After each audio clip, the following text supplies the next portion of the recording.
Welcome to the PATCA briefing on how to explain your services and attract new clients. PATCA is a professional and technical consultants association. You can learn more about us at patca.org. I'm Sean Murphy. I'll be your MC for today's briefing by Mary Cravets. Mary Cravets is an award-winning client generation expert and international speaker who helps people grow their business without working nights and weekends. Mary? All right. Thank you so much for inviting me and for opening up the time today. I have a lot to go over. We're going to have a lot of interaction, and so I'm going to jump right in. All right, so I want to start us off by I'd like you to imagine you meet a group of people, and now you need to introduce yourself. What kind of things go through your head? Does it maybe look like saying, "Oh, yeah, don't look pushy. Don't look desperate. Don't blow it. Don't say too much. Don't leave any details out." Or maybe your brain just freezes up. Can anyone show of hands, just have you ever had any of these thoughts run through your head? Okay, so Yeah, that's so happened you 5 minutes ago when I first signed into this meeting. Well, here's the thing. You are not alone. And I know how frustrating this can be because you're good, you're accomplished, you're smart, you're good at what you do, your heart's in the right place. But you're also here today. So you're possibly feeling some frustration. Maybe attracting new clients feels like it's taking way too much time. Maybe you have a suspicion that you're lacking some structure or systems that could just make the whole business thing a lot easier. So today, I'm going to provide you with some structure to help you better express the value of your gifts, your brilliance, your business, so you can be getting more clients and earning more money and making a bigger impact with less effort. So our topic today is magnetize your messaging, how to explain what you do to attract new clients faster. So obviously our focus today is on messaging and explaining what you do. And it's also really important, I think, right from the outset to be clear about the purpose behind what we're doing today. We're not just trying to find pretty words that sound cute or clever, but rather how does messaging work as a piece of the bigger puzzle of client generation? So you're in the right place if you are newer in business and you want to get new clients more consistently, because you're kind of in that place where you're always wondering and worrying about where your next client is coming from. Or if you are a little more experienced a little bit more experienced of a business owner and you're looking for insights on how to streamline and make more effective the onboarding process or the attraction process of new clients. So here's what we're going to cover today. First, we're going to talk about when and how to explain what you do. Second, you're going to create a magnetic 30-second introduction so your prospects quickly say, "I need you." And we're going to go over the 6 essential elements of an effective client generation plan that makes it easier to attract clients, grow your income, and make a bigger impact in the world.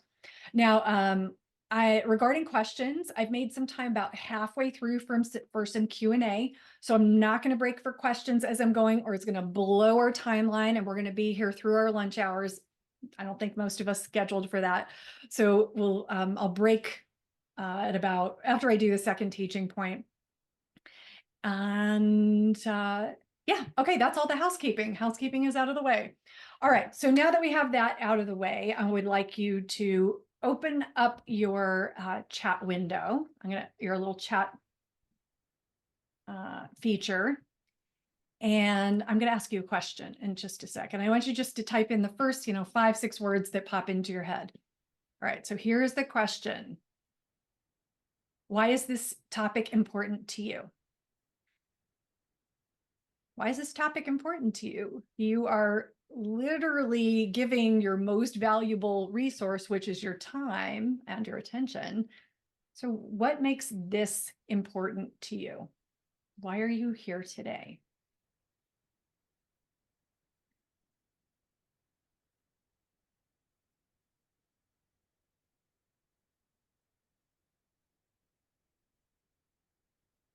All right, so learn to improve, learn how to better serve my clients and community. Fantastic. I want clients. Great. Messaging is a great place to start. Clarifying message to address the needs of the client. Perfect. Want to connect with better potential clients. Oh, yes, yes, yes. I really believe that starts with, well, strategically, it starts with messaging. There's some internal work, of course, that we also need to do. We'll focus on messaging today. Messaging succinctly is hard. Yes, agreed. I'm sure you've heard something along the lines of, if you want me to do a 2-hour speech, I can do it this afternoon. If you want me to do a 5-minute speech, I need 4 weeks to prepare. Same idea. Another comment is, I want more people to hire me. I'm interested in the topic generally. Fantastic. Motivate clients to do business with me. Explain what I do succinctly. All right, perfect. Well, good news is you are all in the right place. And one of the things that I have baked into our time today is a section where we're going to dive deeper into how do you integrate this? How do you create lasting impact instead of having like rapid fire great ideas coming at you? What is it that you do outside of here, and giving you some reflection time? And that's how we create lasting impact.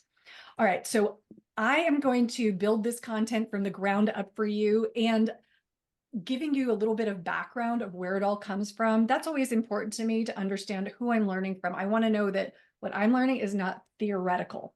So I'm married, and right now I own a company, a training and coaching company. I've owned it for 13 years.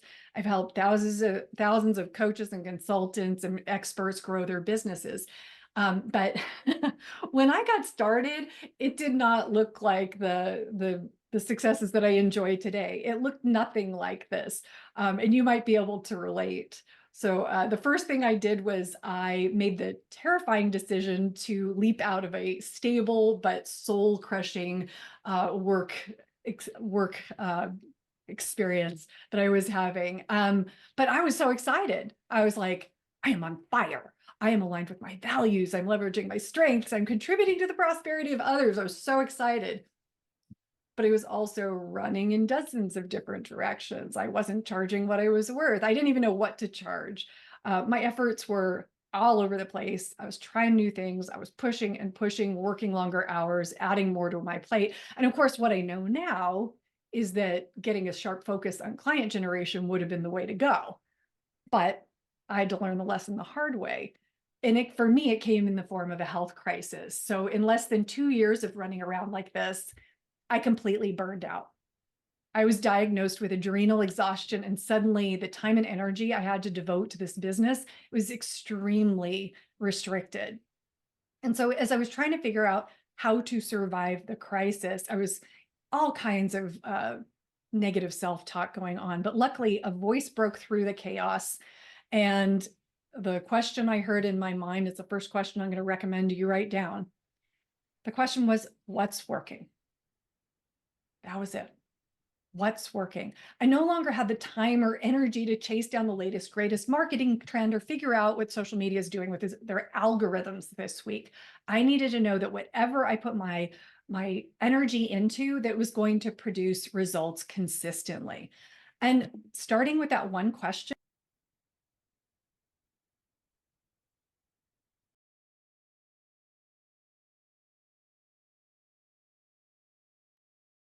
You are muted, Mary. I wonder how that happened. I touched no mute. So this is the client generation system that eventually developed out of all of those, highs and lows. And it is the reason my clients consistently grow their businesses 50% or more. It's how I've doubled my business several times over. And the bottom line, it gives me that peace of mind that whatever happens, whether it's health crisis or my parents need me, I'm not trapped working 50, 60 hours or more a week. So this is this is the heart of what we're going to go over today. And today we are going to focus on messaging. So let's jump right into that. So I want to start where you are right now. I'm going to give you a minute to consider a question, and this you just answer for yourself. You don't need to get this into the chat. So just like you to consider, at what point do you think you should explain what you do? Once you explain the technicalities of you, is it when you meet someone? Is it after they sign the paperwork? Where in that process should you explain what you do? Just get that answer in your mind. All right, so now I'm going to tell a story.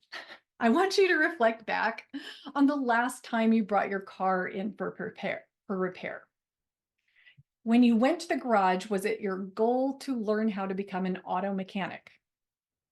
Yeah, probably not. In fact, if the person fixing your car started to explain what tools and diagnostics they were going to use, I bet your eyes started to kind of glaze over. But when you perked up a bit when they said, hey, we'll have this fixed and ready for you by 5 p.m. tomorrow, and here's your loaner car for the day. Because the bottom line is you don't care about the method. You care about the outcome and how are you going to be taken care of. And this really applies to business and messaging. But so many times we get excited about what we do. And so we want to tell people about it. But when it comes to client generation, thing we have to keep in mind is our ideal clients, they don't want to do our job. So they don't need to know the ins and outs, the technicalities of explaining it. So hold off. And I want to jump into what to do instead. And we're going to start with, now I'm quite sure you're going to be excited about this. It's a vocabulary lesson, but words matter. Words matter. So when and how you describe and explain what you do depends on who you are talking to. So let's talk about the different people you will come in contact with. There are going to be strangers, and obviously we define this as someone you know nothing about. There are suspects. This is my favorite term that I coined. This is someone who you suspect they could use your services. Some people call them prospects, some people call them leads. I call them suspects because they are people who you go, you know what, they could really use what I got, but they haven't raised their hand to say, I need that. So a suspect is someone you suspect they could use your services. A prospect is someone who is curious, someone who is self-identified as wanting your services. And a client is someone who has paid you. And we start with vocabulary to make sure we're all on the same page, speaking the same language when we use these words. So what do you say when you're dealing with each of these? Well, pretty much when you are talking to a stranger, a suspect, you are only talking about your business from the perspective of your ideal client, not explaining what you do at this point. And that's what you're going to learn how to do today when you craft your introduction. So it's only talking about your business from the perspective of your ideal client. Now, when someone identifies as a prospect, the priority is to invite them to a conversation about working together, whether you call it a sales call, discovery, chemistry call, whatever it is. And in this conversation, you're facilitating their discovery of what they need to do in order to achieve what they want. So it's still about them. It's still not about digging into nuts and bolts. And then, of course, with clients, you pour in all your expertise. So where does explaining come in? I usually insert the majority of the education about how I work, and you would insert how you work after you've done as much discovery. You want to think of keeping the spotlight on them. So when you're doing your messaging, you're talking about them, their experience, your ideal client's experience, that is. You're talking about them. When you're sales discovery conversation, you're discovering about them. You're still not explaining all the things. You want to get everything out of them possible. And then once you've started to formulate an agreement on how you could work together, then you start to pour the nuts and bolts into. So the most important thing to grasp here or to really embrace here is wait. Wait to explain what you do. Keep the focus on them. And the good news is that, coaches, consultants, experts who are looking to make an impact in the world, this is actually a more comfortable positioning than talking all about yourself. So if you had the gut feeling of maybe I shouldn't talk all about myself, that is a good instinct. All right. So the why is the when and how of it all so important? It's so that when you're meeting people, you're meeting them where they are, moving the conversation forward quickly, but appropriately, so you don't feel pushy and awkward. And this is usually what holds people back, that feeling of, oh my gosh, I'm so nervous about looking pushy. And I have a great story about this from Jared. This is Jared Dickinson. He's a consultant and trainer who was in San Francisco. He'd been a consultant internally for a company for years. He never had to find his own clients. And when he transitioned to hanging out his own shingle, business ownership, he found himself so resistant, so frustrated with what he saw as this very complicated problem of getting clients. And it's partly because it felt too pushy. It felt weird because before, when he worked for this other company, it was easy to talk about the other company, but working for himself, now he felt like he had to run around promoting himself like crazy, like, hire me, I'm fabulous, hire me, I'm great. And it's just so not the way he's wired and not the way most of the people I encounter are wired. So we built a different understanding of how to approach promoting his business. We upgraded the messaging in the way you're going to learn today. Plus, we developed his overall client generation strategy. And right out of the gate, he was able to enroll his first $10,000 client. And that's not a huge client, but you figure in your first 30 days of your business, that was a pretty big win. All right, so let's dive into this messaging I keep talking about. Now, why is this so important? I think of it as the speed of business.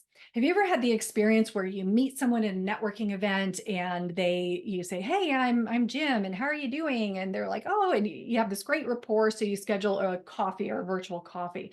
And then you see them at another event. And then, 6 months later, they're like, oh my gosh, I finally understand what you do. We want that to happen a lot faster. We want this to happen a lot faster. And that's what we're focused on. So just to show you where this all, like where we are on the map, messaging is right here in the middle, but it really weaves through everything with the ultimate goal of getting people into sales and enrollment conversations as quickly and as appropriately as possible. All right, so let's start with the goal of the introduction I'm going to teach today. So the goal is to discover immediately if your ideal client is standing in front of you. And you're going to notice this doesn't say make everyone understand what you do or explain consulting, explain your expertise. And what's most important, and I think what is going to be a great comfort to some of you, is the goal is not about pushing. It's not about convincing. It's not about proving yourself or persuading. So to achieve this goal, to discover immediately if your ideal client is standing in front of you, your introduction must mirror what your ideal client is thinking and feeling about the problem you can help them solve. So we must start with your ideal client before we even move on to the formula, the introduction formula itself. So your ideal client is someone who wants your top program, product, or service you offer. Few tips here. Ideal client descriptions never start with the words, I'd be willing to work with. You are welcome to take any client you want, but you set the bar with your messaging and your strategy to be your ideal. You don't build your strategy around exceptions. All right, ideal client descriptions don't include the certifications you hold, the method you use, the school you attended. Again, it's all about your ideal client. So how do we dig into what's going on for them right away? I'm going to have you answer a handful of questions, and I recommend you do this in 2 ways. First, gut answer, like whatever comes out today, just put it on paper, don't overthink it. And then secondarily, you can go later and give it a little bit more thought, but just to get some movement today, to get a really good, like a solid first draft out, just answer whatever first comes to mind. All right, so 5 questions. Number 1, who do you work with? Keep it simple here. This is a very general description, like I work with doctors, I work with professionals, I work with senior leaders. Very general. I work with teams. All right, so who do you work with? How do they feel right now? How do they feel right now about whatever they're dealing with? How are they feeling? Are they frustrated? Are they excited? Are they apprehensive? Are they feeling under pressure? How are they feeling right now? And then what is the main problem that that's keeping them up at night? You know, is their team acting like a bunch of 5-year-olds? Can they never get anything done? They can't keep getting pulled into drama. Is the overall culture just feeling like everyone's sinking into an abyss? What's the main problem they're dealing with? And of course, 2 and 3 really go together. You know, how are they feeling about this problem? So what's the main problem they're dealing with? And it has to be, pro tip here, has to be something they're aware of. You will see their an ideal client situation differently because you are the expert. You have to remember this has to be entirely within their own experience and what they are aware of. So what problem are they aware of? Next question, what surface solution or outcome do they want? What is the thing like, okay, if I could just get control of my calendar, if I could just get my team collaborating, if I could just get the policies and procedures written, it's kind of like that. It's as far as they can think right now. If I could just get this thing done.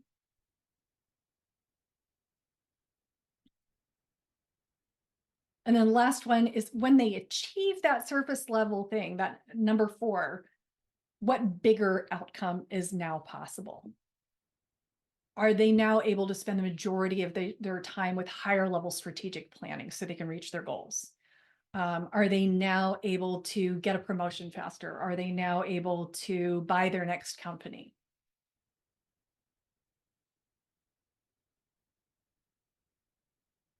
So answering those questions then allows you to pop your answers into this fill in the blank formula. And I'm going to give you some examples. I'm hired by blank, answer to number 1, who are blank, answer to number 2 with blank, and who want blank so they can blank. And this seems quite simplistic, but I assure you, this is exactly where I start with all of my clients to speed up their results. And I'm going to give you some examples. All right. If you'd like to see someone's eyes glaze over, just introduce yourself as an executive leadership coach. Nobody knows what that means. So how about this instead? I'm hired by newly promoted first-time managers who are feeling in over their heads with their new management role and who want to create a high-performing team so they can fast-track their next promotion. Okay, so what I want to point out here is if there is a newly promoted first-time manager, imagine this person, and they meet someone and this person says, I'm an executive leadership coach, they are not going to say, hey, that's what I need. So that person will not ask that executive leadership coach for help. They will go away. The difference of just using words differently, using a different introduction, is the difference between getting business and not getting business. It's one of the factors, I should say. It's one of the factors. All right, another example. I'm a bookkeeper. Wow, if you'd really like to see someone go to sleep, introduce yourself as a bookkeeper. It's so beige. Love my bookkeeper. Let me do that. Let me say that. Okay, so how about this instead? I'm hired by businesses who are overwhelmed with having gone through a growth spurt, and you want someone to handle details that are falling through the cracks so they can focus on taking your business to the next level. This is an actual example from a client. They literally only changed their introduction. They went to all the same networking events. They just did all the same things, and they doubled their referrals in 30 days. It matters. Words matter. All right, last example here, and then we'll go into some Q&A. I'm a business coach. Also very vague, very vague. I'm hired by business owners who are frustrated with client generation and who want to significantly grow their business so they can stop working nights and weekends. It is not about methods. It is about the situation your ideal client is in right this minute. Oh, look at that. Brings us straight into Q&A. And I see Kathleen has jumped into the, wow, so quick, Kathleen. Good for you. Perfect timing. Yeah. Okay, so Kathleen, you asked if you focus on a particular niche in your offer, does that then eliminate other possible clients that don't fit into your offer? Can you tell me what you mean by your offer? I was looking at your example you just offered, like first-time managers. I'm like, you might have your expertise might be able to cover more than first-time managers, but if you're focusing just on that, then you're eliminating the possibility of other clients that you could also help. Okay, great. Thank you for asking that question. This is a good clarification. So if you focus on more than first-time managers, don't just have a first-time manager introduction and then a senior leader introduction, and then you don't want multiple introductions. So you want to be able to accurately reflect the experience of that unites all of the different versions of your clients. Okay, so can you tell me a little bit about like what your experience is, like how you might have multiples that you serve, and then we can talk through Yeah, how that I think I'm still exploring Okay. my offering. My background is in project management, um, growing PMs and developing processes. So fixing operation issues that happened in marketing departments. Mhm. I've been doing this for about 20 years now. And so right now I'm thinking I'm going to focus on what I enjoy doing the most, which is fixing operations. Does that mean that I can't also help them with project management side of things? No. But being that my business is a lot newer and I'm ramping it up, I only have a few clients right now. I'm wondering if I'm niching myself too much to where like then I'm missing out on other possible clients. Well, this question is, first of all, a lot of people ask it. Excuse me. And so, um, and it's valid too. So let me start with niche, because it's one of my passions to talk about niche. Um, the purpose of a niche is to give you focus and to get you further faster. And yet sometimes people they wait. It's like, okay, I have to find the perfect niche because then it'll be just right. And the fact is if you know that you have several different services you offer, choosing one of them to go after doesn't necessarily make sense, like just exclusively. But the good news is that an introduction talks about the experience of your ideal client. So I want you to think of the experience of your ideal client, and then you're wearing your tool belt and you've got your project management over here. You've got your fixing operations over here. Your ideal client is going to want efficiency. They've got something they got to get over the finish line that isn't happening right now. There are all these things that are happening for them that you don't need to name what tool you're going to pick out of your tool belt to serve them with. So your introduction would be more focused on, like everyone else, what's the problem? The problem is they got something that's not getting done. They're inefficient. People are running this way and that. Yeah. They just want to get everybody on the same page. They want to make sure that their systems are in order. And whether you come in and project manage it or do the other thing, they don't know. That's not the first, it's just not the first thing out of your mouth. You want them to go, oh my gosh, that's me. Great, tell me more. And then it's the explaining later that I talked about. You explain the right tool later once you get all the information from them. Thank you. That helps. So just focus on what are their pain points. Yep. And that's what you're trying to sell that you can solve for. Yeah. And you're looking for those things that are unifying.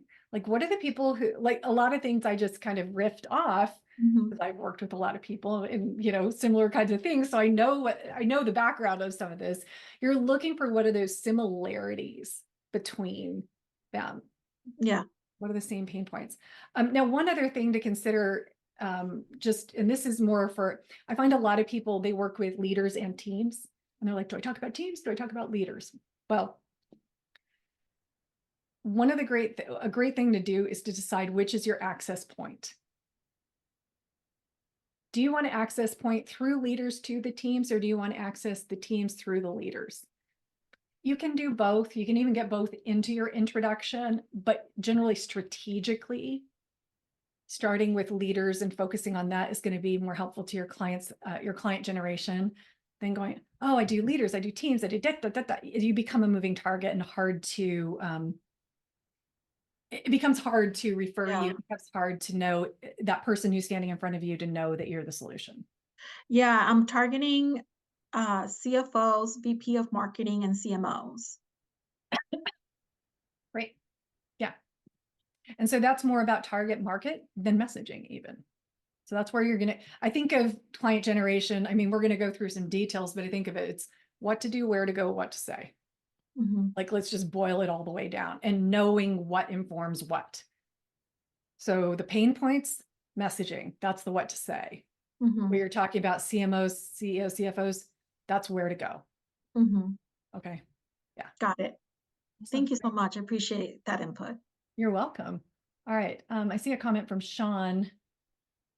Let's see. Employees are valued for their breadth of experience. Consultants normally focus on a single area where they bring a depth of experience. What was that? I think we ran through, I zipped by that. So I'm not sure what that's in reference to, Sean. Do you want to tell me where that was inserted? So when you're starting out, you're typically bringing an employee mindset where you're used to being valued for the breadth of things you can do. When you're getting hired by as a consultant, it's normally kind of a silver bullet mentality where they want you to bring a particular focus. So there's a temptation to go broad, but Right. normally you're going to be valued by the depth of expertise, not the breadth.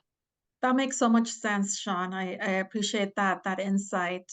I am only a week in from transitioning from being an employee to a consultant. So yeah, that makes total sense. Great. Thanks for that. Thanks for that, Sean, and for putting it in context.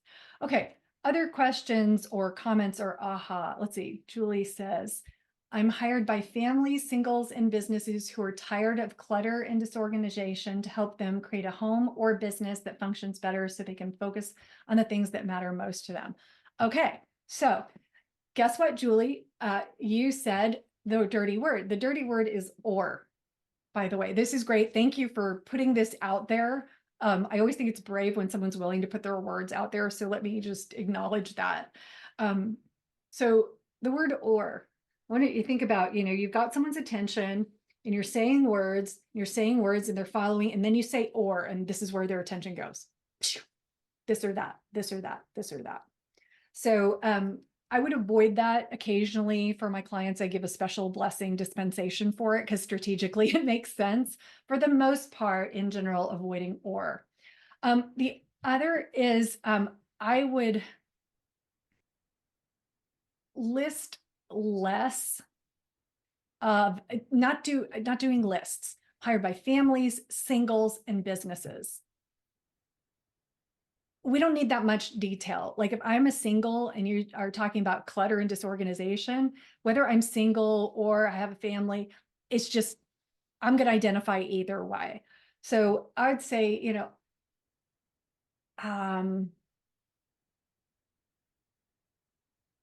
I do like the idea of saying personal or business, but what I might suggest is I'm going to give a little, I'm going to give an exception. Usually this is only for clients. I do exceptions for clients. I try to just follow the format. But what I might do is say, I'm hired by people who are tired of clutter and disorganization.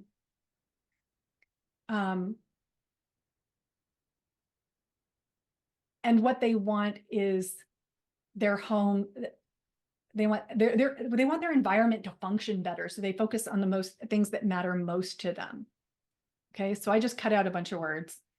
And then you tag on to the end. This is the exception. I love the challenge of working with both in the home, personal, and also the bigger projects of working with businesses. Okay, so what you're doing on the front end is saying, here's the experience you're having. It's cluttered. It's driving you crazy. You want things to operate more smoothly so you can get things done. So you've got people buying in. Yes, that's me. Yes, that's me. Yes, that's me. Some of them may be wondering, oh, does she do this for businesses or home? And then you tag that on at the end, and it's like it answers a question in their mind. So it's just kind of like, I think of it as breadcrumbs. You're dropping the breadcrumbs for people to follow very logically. All right. One more question, and short, brief, or we're going to have to continue the conversation after.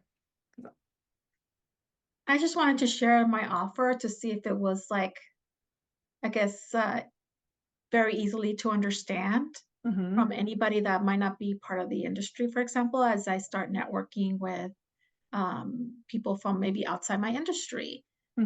If this is a clear enough offer or party offer? Okay. So first of all, okay, so two things. Number one, I'm going to answer this in a small way because I have the content I got to get through takes a bit of time and I don't want to run over. So I'm going to answer this a small way and hopefully we can like continue the conversation. But this is good. It's very broad and it's bland. So to get the conversation started with someone who doesn't know much about this and someone outside would recognize, if they'd be like, oh, I know someone who's in a marketing department. I mean, they'd be like, okay, I understand what you do, but that's not the point. What you really want is for someone who is your ideal client to say, that's me.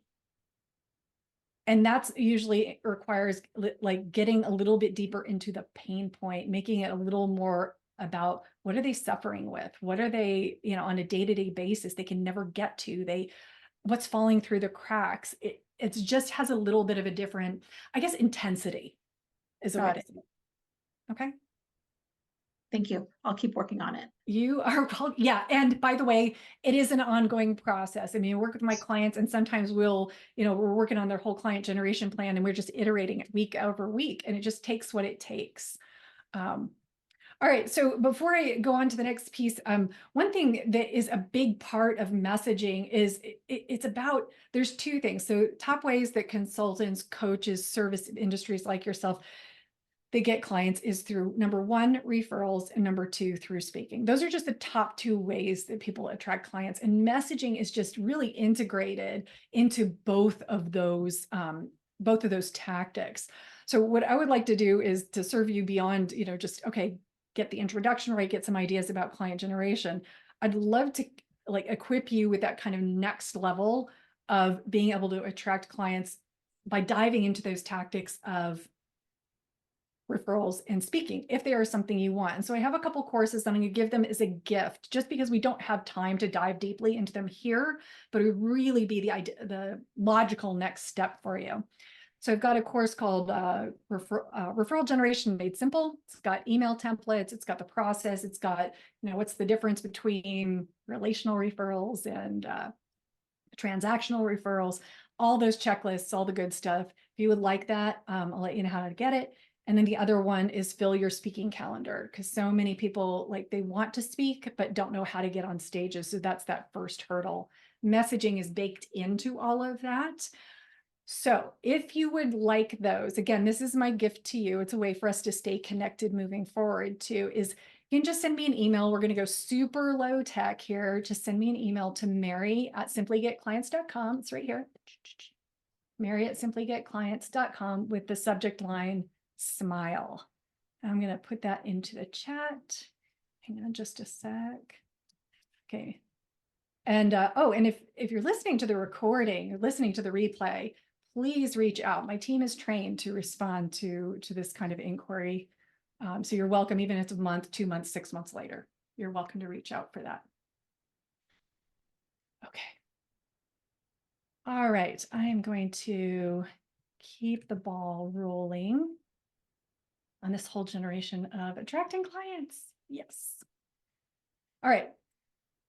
So let's jump into 6 essential elements of an effective client generation plan that makes it easier to attract clients, grow your income, and make a bigger impact in the world. Because messaging is one piece of the puzzle, but we're going to step back a little bit, look at the bigger picture of how to proactively create more opportunities.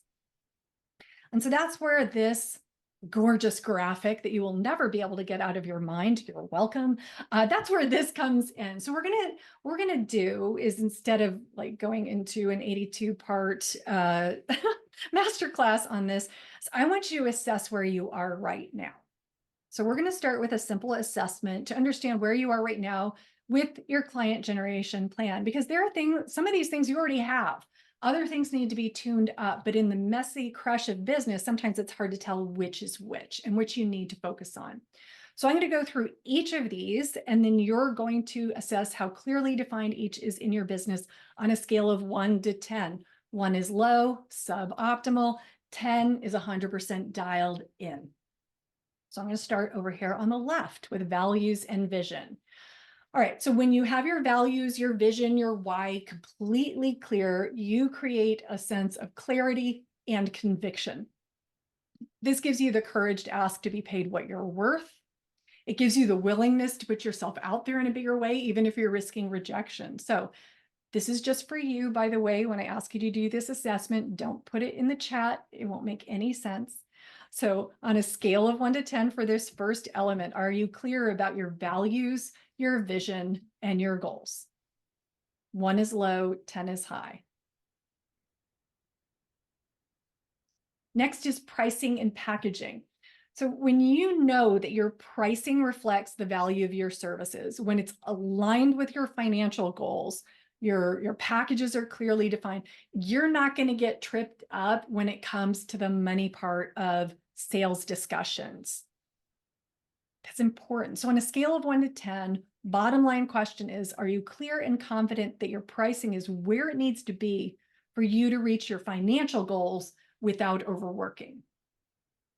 Scale of 1 to 10.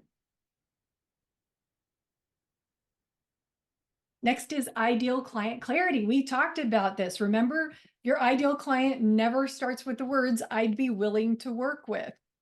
This is about who you build your strategy around and your messaging. So you want to get clear about who is ideal. Who can you serve at the highest level? Those are also the people who will likely pay you at the highest level. So on a scale of 1 to 10, how clear are you about your ideal client, who they are, and where you can find those prospects who can afford your services?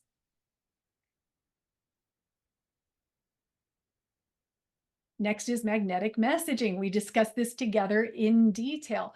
Messaging is magnetic when it quickly and accurately articulates what your ideal clients want from their perspective, not yours. So on a scale of 1 to 10, assess how concisely you articulate the value of your services. So when you meet people, they quickly want to have a conversation about hiring you.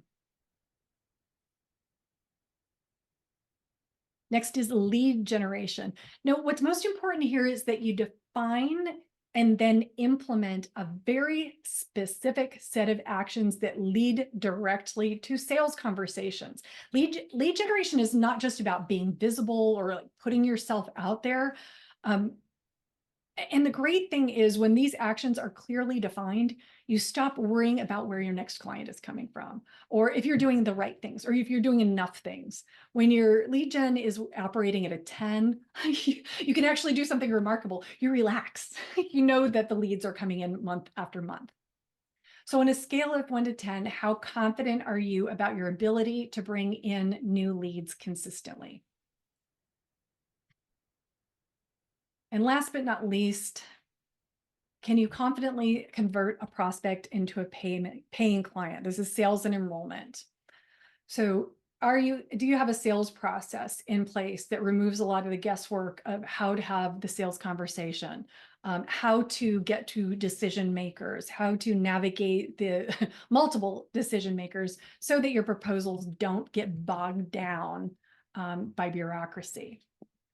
So last assessment on a scale of 1 to 10, are you confident in your sales conversations, comfortable about discussing money, and consistently get hired as a result? All right, so let's take a moment here. Go ahead, look up at the screen. Don't just put your pen down for a second or take your hands off the keyboard. And I want you just to imagine above this little graphic, above each little gear, the number 10. Just kind of floating above each one, 10, 10, 10, all the way across the board, each element working at peak efficiency and effectiveness. Now imagine this is your business. You're working less, you're achieving more, you're earning more, you're making a bigger impact. If you had 10s across the board, how would that feel? And what would become possible? So we're talking about some work here, and I want to make sure that you are encouraging yourself, motivating yourself to see what's the point of all this? What's the point of the work? And my hope is now you've chunked this down a bit to make your next moves a little more clear and focus. And so now your work is to get into action and be consistent with those actions. And this is really key. I don't know if you caught that, but the key to all this working is staying on track, being consistent with your actions for client attraction, not getting distracted, not reinventing your messaging when you don't get results right away. And I know being consistent, it's not like, woo, super exciting, not sexy. And we all fall victim to bright, shiny object syndrome. So what do you need to put in place now in order to stay on track and consistent? And this is a question we have to answer when I work with all my clients. Kimberly is a great example of this. Her vision and values were clear, but attracting clients, definitely not so much. She had that clear vision, strong values. She understood why she was committed to her business, but she was feeling discouraged because she was always second guessing where to put her efforts in order to grow her business. And, and like me, and maybe like you, she had a creative streak. So she kept trying new things. But doing that, it didn't lead to traction. It didn't lead to growth. She was always feeling busy instead of productive. So putting together a plan, just like those 6 elements, we do that in my client attraction engine course. She got very clear about her lead generation, her messaging, all the pieces. So any efforts she put into her business, she felt so confident it was going to pay off. And for her, the results were that we built her plan. She channeled her creative energy into implementation, and she took the leap and started her own business, or got out of her corporate job. All right, so I know right now you're like, oh my gosh, I'm so happy for Kimberly. But what about you? What's it going to take to create some lasting impact? And so we're going to take a breath now and do a little more kind of integrating between what we've been talking about today and what you have existing and what needs to happen next. So let's start with a kind of self-evaluating your next top challenge. So based on how you rated yourself, what I usually find with my clients, the next challenge is one of 3 things that's happening. It's either your strategy is shaky, your lead generation process is unclear, or implementation is a little inconsistent. So let me just flesh this out for you. If it's your strategy, you're probably getting up each morning, you start working, you're off and running. At the end of the day, you're looking around and going, did I do the right things? Did I grow my business? Your days often will feel reactive and busy, but not developing new business. So that's the strategy challenge, what it looks like on a day-to-day basis. All right, how do you know if it's lead generation? Well, that's when everything's kind of hit or miss. You're pulling in some ideal clients, but it's mostly just inconsistent. It's the income roller coaster that you're experiencing. One day you're on cloud 9, the next day just blows. That's a lead generation challenge. And then implementation, it could be one of 3 things. You may be growing so fast that you have to hand off stuff, but you literally just don't have time to do everything. And you don't even have time to hire someone. So that's an implementation challenge. The other thing is you love to organize, like you love strategic planning, and your Google Calendar and your highlighter and your tabs on your strategic plan are all matching. Okay. But at the end of the day, you haven't implemented enough. That one's an obvious one. And then the last implementation challenge is about getting distracted by bright, shiny object, always on to the next new thing. So nothing like grows roots and gets traction. All right, so now with that information, take a look at some of the ratings and the evaluations you did and just see what's standing out for you. Okay, are there any patterns that feel like they are emerging? Okay, and I want you just to self-reflect, make a note of anything that's coming up, anything you notice. All right. So in a minute, I'm going to give you the second question for creating lasting impact, but I want to take, okay, but we need a minute because I know I do strategy, info, and I want to get your creative centers of your mind on board. So do this for a second. Go ahead and, you can unfocus off the screen, take your hands off the keyboard, put down your pen, and just take a breath for a moment, okay? We're going to get those creative juices kind of on board here with us. So take a breath. If you like, you can close your eyes. And I want you to imagine having a steady stream of great clients coming in. These clients happily pay you what you're worth. You're making a difference. You're known for your expertise and your brilliance. And to attract those clients, you have a plan. It's not just any plan, it's a plan full of things that you actually enjoy implementing, things that are simple and clear, where you feel fully authentic and genuine in every word and every action.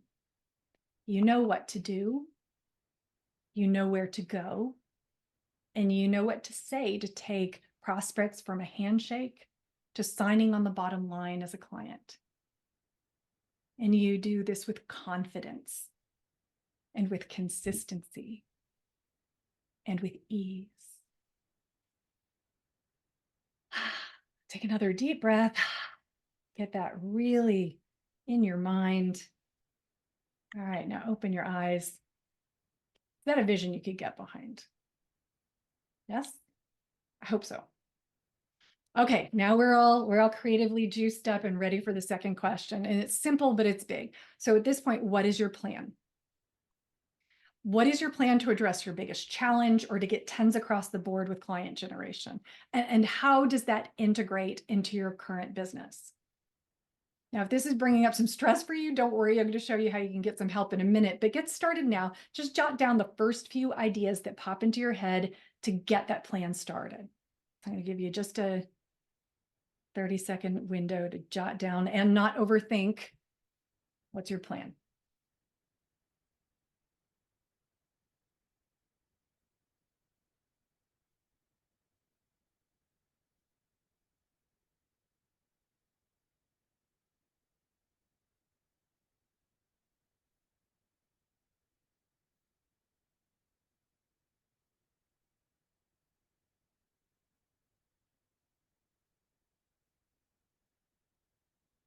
All right, so you're going to want to set aside some time to flesh this plan out later. But if you've already been struggling for a while to come up with a plan, or you're thinking about the plan you have is a bit out of date, it needs to be tightened up, then let's schedule a time and figure it out together. Have a talk. Let's figure it out so that a year from now, you're celebrating successes instead of struggling with the exact same things. Now, this is a complimentary breakthrough call, and regardless of whether you're in your first few years of business or you're a bit down the road and things have gotten messy and complicated, this call is a great option if you've been feeling a little stuck, like you're spinning your wheels and you're just not sure why. So just so you know what to expect on the breakthrough call, we sit down and we map out where to focus your efforts over the next 3 to 6 months. So you're clear about the best use of your time and energy based on the specific phase of business you're in right now. And if you got this big vision, but then when you sit down at your desk each day, you just don't feel clear or confident about what to actually do about it, then it's definitely the right time to get on a call with me. Okay, so before I give you a link to my calendar, I have just 2 criteria to qualify for the call. So number 1, you got to be willing to receive straightforward feedback. It's a short call, so we have to get to the point. And number 2, be open to consider investing in yourself if we both see that working together further will give you that tens across the board plan, so you're enrolling new clients consistently without working 24/7. Fair? Okay. So here is the link and a super fancy QR code if you'd like to use that. It's breakthroughcall.biz. I'll put that in the chat in a minute. And that's my calendar link, very straightforward. And if you're thinking to yourself right now, wow, Mary must be a mind reader. This sounds like me. This is the conversation I need. The timing couldn't be more perfect, but you're jotting it down instead of putting it in your browser. Please do your homework in class. Go ahead and get that schedule so this clarity, good intention, and motivation doesn't get lost in the shuffle. Oh, and I'm going to put the link in the chat. And then we have a miraculous 2 minutes to do any follow-up questions. How did that happen? I have a timer running. That's how that happened. Okay. Also, if you're looking at the replay, you're welcome to jump on my calendar as well. So just to make sure I don't leave anyone out. Okay, questions, comments, ahas, accountability for what you've put on your calendar to do. We have a good question from Julie. It's asking for Oh. some clarification. Okay. All right. Is it okay to add in some organizing, decluttering specialties in my pitch? I have a background in psychology and education. You know what? I would say the ADHD maybe. But again, it's more like an add-on, because what you want is for people to, you want to remember that an introduction isn't going to do the whole job for you.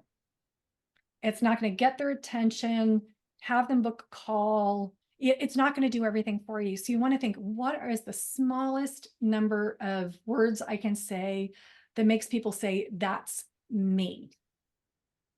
So like I said before, you do the introduction, whatever I said, I don't remember anymore, but at the end saying, you know what, I love working with both in the home and in the office, home and business.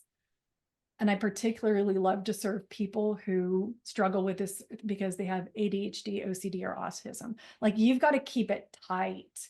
You can mention a few, but listing all of this, now you're giving them your resume and it's about you, not them. So that's really the litmus test. Is it about them getting clearer, or is it about you giving your qualifications? That would be my feedback. All right. Other questions or contributions to the conversation like Sean did earlier?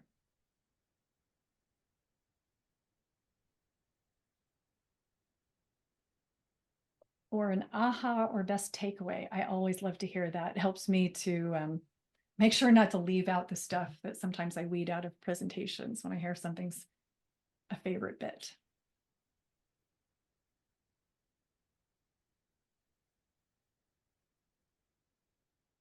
All right, Sean, Teresa, I think I filled them up. Thank you very Jim, you much, are good. Mary. This has been very good. I want to thank everybody for attending. I think I'll put the handout in the notes one last time, because I think there's a lot of good information in the handout. Mary did a really good job of summarizing the key lessons that she offered today.